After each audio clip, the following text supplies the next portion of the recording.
અંકલેશ્વર શહેરમાં ઝડપાયેલા 1.32 લાખના દારૂ પ્રકરણમાં વોન્ટેડ ઈસમને ઝડપી પાડ્યો હતો। કુખ્યાત બુટલેગર સજ્જ ઉર્ફે સુજાત ખાન પઠાણની ધરપકડ બાદ રાજ મોહમ્મદ ઉર્ફે ગોલીનું નામ બહાર આવતા પોલીસે ધરપકડ કરી હતી।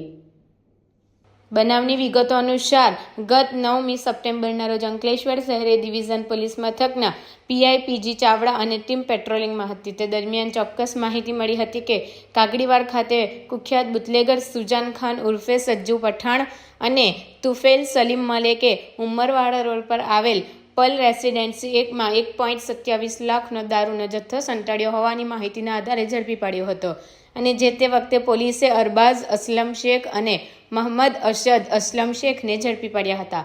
જે બાદ પોલીસે તુફેલ અને સજ્જુ ઉર્ફે સુજાત ખાન પઠાણની પણ પોલીસે ધરપકડ કરી હતી। તેમની પૂછપરછમાં મદદગારીમાં રાજ મોહમ્મદ ઉર્ફે ગોલી રફીક શેખ નામ સામે આવ્યું હતું, જે છેલ્લા 4 માસથી નાસ્તો ફરતો હતો।